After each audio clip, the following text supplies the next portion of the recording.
Madame Desserla, là on me signale que ni la présentatrice de l'émission Yor Yor de la Sen TV Nafi Dié dañ ko convoqué lundi ci gendarmerie bu Foire je ne sais pas encore les raisons waxaguñ lañ moo tax ñu convoqué mais on va justement suivre l'évolution de l'information pour voir ba xam lan la def wala lan la wax ak wala boog ci bon dossier justement ci leen ko convoqué exactement incha allah ci suñu ay prochaine édition jërëjëf.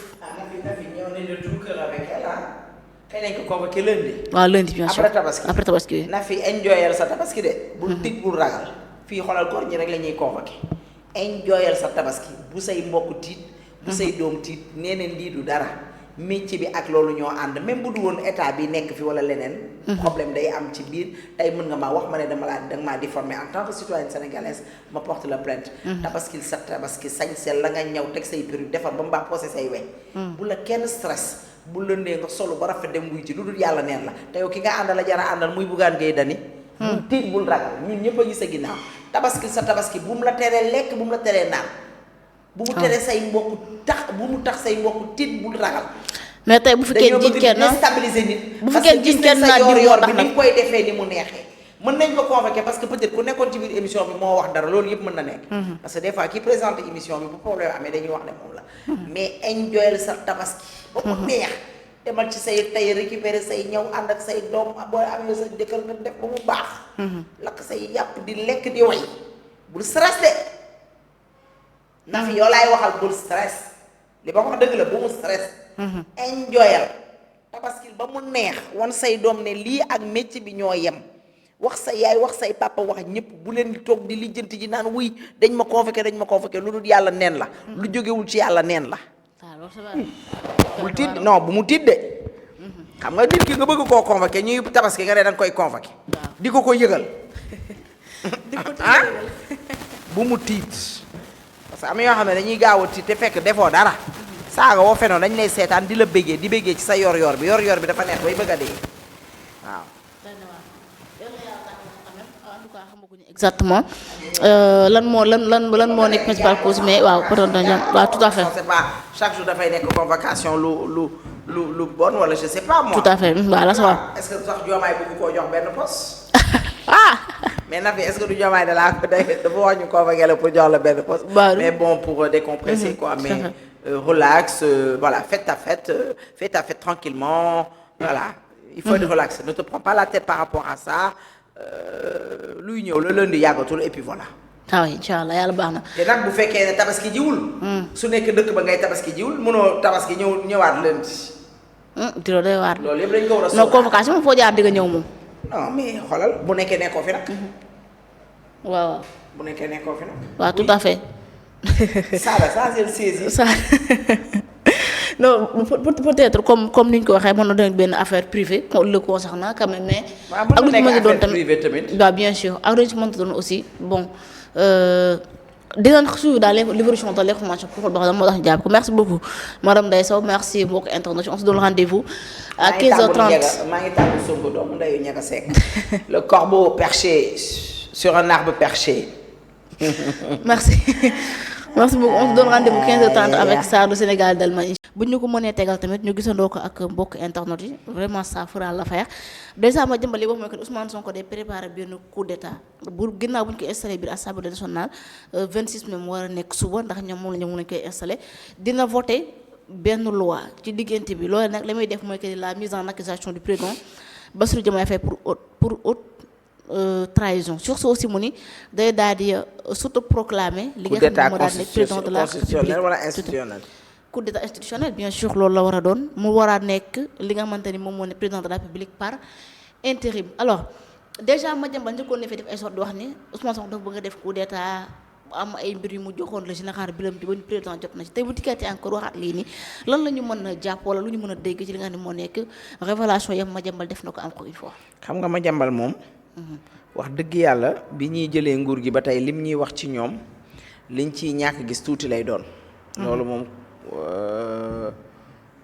lu waay bañ am na nu ko mag ñi olofalee de voilà lu waay bañ xaw ma lan nangul ko ne am na nuñ koy olofalee de xaw ma nañ ko mais daal quoi qu'on puisse dire. Madiambal defe naa ay information du lu muy for ci mbedd. parce que bu nekkee information yoo xam ne la dañuy jël dem teg ko sur la table du président.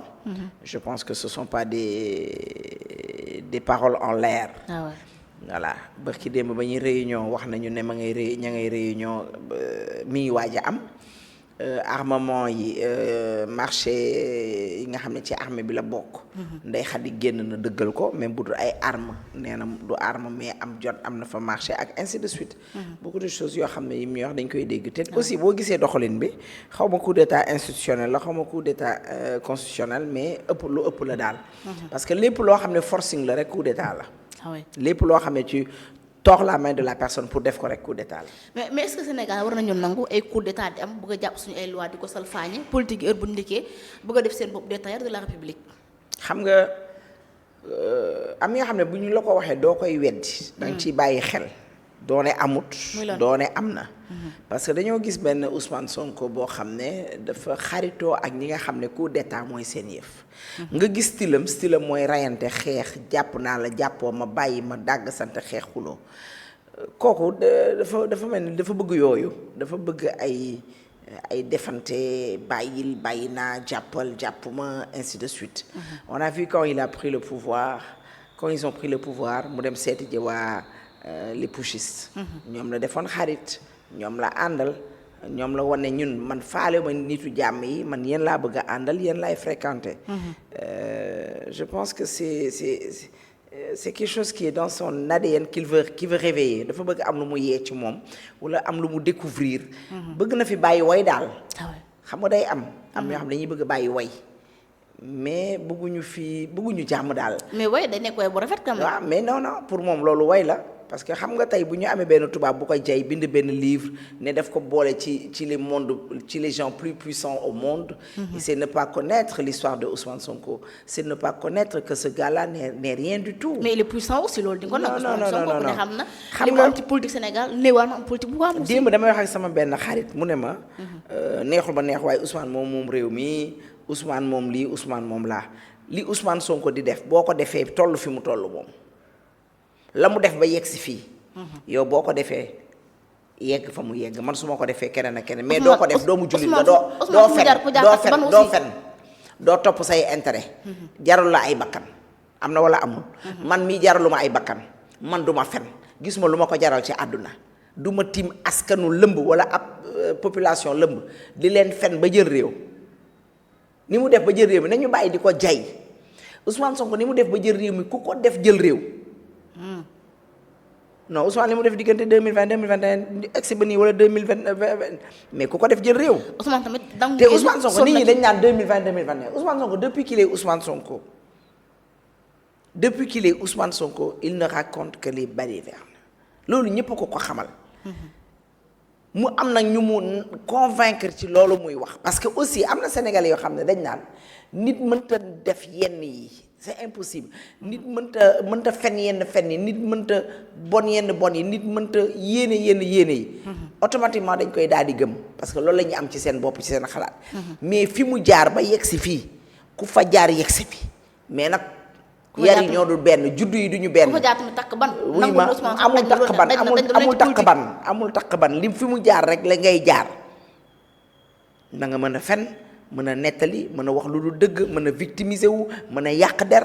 mën a yooyu yëpp boo ko defee rek am li mu am mais du la ko jaral du ma ko jaral te ñu bëri du leen ko jaral.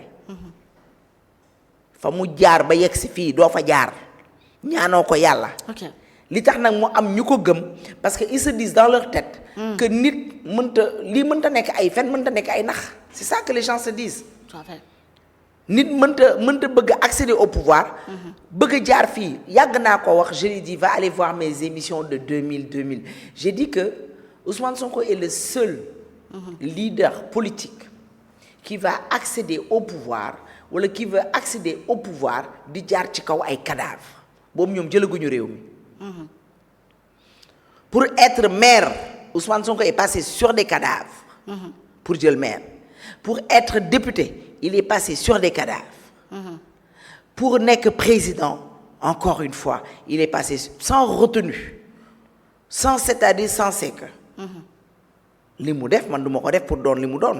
ok jamais au plus grand des jamais. Et il vient au pouvoir tu te dis que ce gars-là il va changer bon li mu doon ut am na ko bon kon il va avoir un autre comportement. Et ce gars-là vient et c'est encore pire. mais nekkagul président aussi li mu bëgg mooy nekk président de la République du Sénégal. Bon on peut dire il n'est pas président mais il est au fait mi ngi ci biir c'est le premier ministre du Sénégal. Et il avait une complicité je veux dire il avait. Parce que le Premier ministre dafa ñu wan ne que il ne veut plus de lui parce que mënul dara jéemul dara xamul dara. ok Il était au centre de tout parce que ci li ma gisoon mooy dafa ne Diomaye dénkal naa la palais bi toogal ca palais ba mën nga bàyyi maa ngi Sénégalais yi. mais état doxewul noonu tamit. waaw mais ñoom noonu lañ ko bëggoon a doxalee. ku bëgg a doxalee noonu mënoo ci dara aji su ko Diomaye nangoo. te ñu jox ko réew mi. ñu dem ba ca kanam di gis une dualité au sommet de l'État. nit ñi di ñu wax ne ab dualité dafa am au sommet de l'État. ñu gis un président qui fait le masla. parce que ku déglu Maïmouna Ndour Faye barki dem lu mu wax. nee na Bara Ndiaye Diomaye moo ne buñ ko jàpp. wala Maïmouna Ndour waxul loolu. ok et c'est pas du tout normal. Bara Ndiaye mënut a wan xale yi di wane ne yéen boo leen màggee mel leen ni man dee leen saaga président. dee leen xas président kon ku ñu war a jox leçon la. ku ñu war a teg ay daan la. pour ëllëg sama doom bi koy seetaan xam ne Bara Ndiaye mi lii muy def du nii lañ ko war a defee mais soo dee bu ñu ko waree jàpp nañ ko bàyyi. ah non est-ce que amul lu muy xaar vu que ni est-ce que amul lu muy xaar vu que ni les gens avec une le éventuelle faire non extension de l'Assemblée xam nga nationale. dafa am stratégie foo koy defee. mais avec ces députés là qui insultent à l'Assemblée nationale qui insultent à tout vent. nee nañ bu nekkee ci biir hémicycle bi ok mais en dehors de l'hémicycle dañuy traiter le président de grand n'importe quoi le président et son gouvernement. Je pense que bu ñu yeggee ba foofu stop dafay daal di taxaw. dafa war a taxaw ne attends stop. ok affaire yi dafa war a jeex. affaire yi dafa war a yem benn place am mais lii ma jàmbal jaañ wax man awma lu ma ci naan déedéet man. amul lu ma ko ciy weddi. kon daal ma jàmbal le fugitif ma jàmbal toog fële de donc lépp lu mu wax da ngay jàpp ne dëgg la toog fële. parce que li ma wax bu dee 10 bu dee 80 90 bu dee 100 90 yëpp gis nañ ko te gisaguñu kenn ku ko weddi barki démb bi mu wootee daje.